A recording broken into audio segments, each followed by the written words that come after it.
হয়তো আজকের এই ভিডিওর জন্য আমাকে অনেকে গালাগালি করবেন, কিন্তু আমি খুবই উদারপন্থী মানুষ। আমি মনে করি বাংলাদেশ আমি, আপনি, আমরা সকলে, প্রত্যেক ধর্ম, বর্ণ, মতের মানুষ যারা আছে প্রত্যেক। সাম্প্রতিক সময়ে গেল 5ই আগস্টের পরে আমরা একটা গ্রুপকে দেখতে পাচ্ছি যারা নাম দিচ্ছেন তৌহিদি জনতা। আসলে এই তৌহিদি জনতা কোন রাজনৈতিক প্ল্যাটফর্মকে সামনে আনে অথবা কোন গোষ্ঠীকে সামনে আনে সেইটা আমার জানা নেই। তারা কি কৌমি, তারা কি হেফাজতি, তারা কি চরমোনাই, তারা কি জামাত ইসলামী, তারা কি ইসলামী আন্দোলন বাংলাদেশ, মানে কোন গ্রুপটা? যেহেতু তৌহিদি জনতা একটা ব্র্যান্ডেড নাম করা হচ্ছে, তো সেই ক্ষেত্রে আসলে এটা কোনো সংগঠনকে রিপ্রেজেন্ট করে কিনা এইটা একটু জানা জরুরি। কারণ 5ই আগস্টের পরে বিভিন্ন জায়গায় বেশ কিছু কর্মকাণ্ড ঘটছে যেগুলোর পরে বলা হচ্ছে তৌহিদি জনতা। যেমন আমরা যদি ধরি যে যেমন ধরেন মাজার ভাঙা হয়েছে বাংলাদেশে অনেকগুলা, নাম কাদের? তৌহিদি জনতা। কোন সেই তৌহিদি জনতা? আর এই তৌহিদি জনতারা গেল কয়েক মাসের মধ্যে এতগুলা মব জাস্টিসের মধ্যে তাদের ভূমিকা তৈরি হচ্ছে, স্লোগান হচ্ছে আমরা তৌহিদি জনতা। তো এই তৌহিদি জনতা কি মব জাস্টিস করার জন্য সামনে আসছে? এই তৌহিদি জনতা কি মানে তাদের মতের বিরুদ্ধে কোনো কথা বলে তাদেরকে ধরে মাইরধরের জন্য, লুটপাট ভাঙচুরের জন্য সামনে আসছে? এই যখন তৌহিদি জনতার ভূমিকা, জনগণের মধ্যে প্রশ্ন ওঠে এই তৌহিদি জনতা ভাই কারা?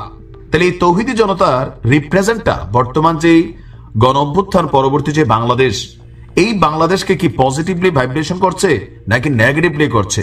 শতভাগ নেগেটিভলি করছে। কেন? আমাদের মতের বিরুদ্ধে গেলে আমরা তৌহিদি জনতা নাম দিয়া ভাঙচুর, লুটপাট, মাজার ভাঙ্গো, এটা ভাঙ্গো, সেটা। আমি পছন্দ করি না ব্যক্তিগতভাবে মাজার, কিন্তু যারা করে এটা তাদের তো অধিকার।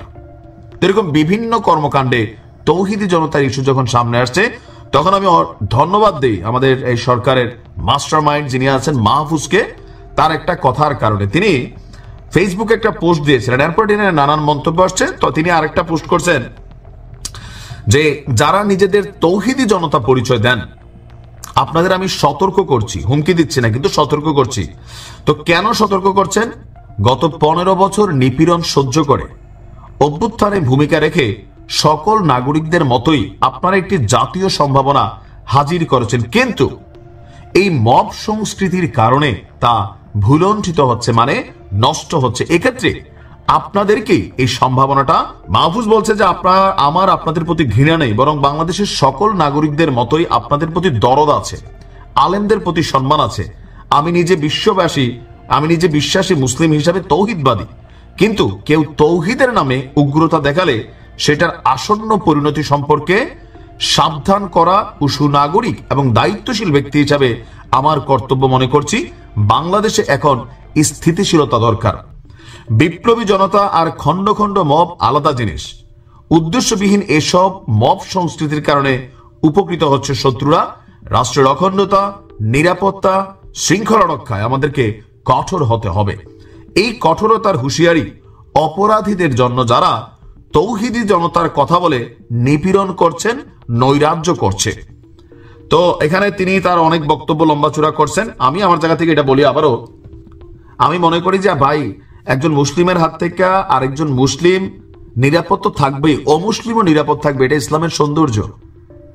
আমার মতের বিরুদ্ধে কোনো কিছু গেলে, আমার পছন্দ না হইলে একটি স্লোগান দিয়া ইসলামকে কলঙ্কিত কইরা কোথাও যে ঝাপাই পড়া, ভেতর থেকে একটা পশুত্ব বের করে আইরা লুটপাট, ভাঙচুর, অগ্নিকাণ্ড, নানান কিছু কিন্তু বিভিন্ন জায়গায় ঘটছে। এই দেশটার মধ্যে মুসলিম আছে, হিন্দু আছে, বৌদ্ধ আছে, নানান জাতের, ধর্মের, মতের, বর্ণের মানুষ থাকবে। গণতন্ত্র, what is the meaning of গণতন্ত্র? যে একজন লোকের মন চাইছে হাফ প্যান্ট পইরা হাঁটবে, আপনি হয়তো পায়জামা পাঞ্জাবি পরতেছেন, আপনারটা আপনি পইরা হাঁটেন, ওই হাফ প্যান্ট পরা লোকের আপনি বাধা দিতে পারবেন না। তবে হ্যাঁ, শালীনতার বিষয়ে কেউ যদি জাইঙ্গা পইরা হাঁটে, সেই ক্ষেত্রে আমরা নাগরিক হিসাবে প্রতিবাদ করতে পারি। কিন্তু প্রতিবাদের ভাষা কি? রাস্তায় তারে ন্যাংটা করা, তারে পিঠে জুতার মালা গলায় দেওয়া, এইটা কিন্তু ভাষা না।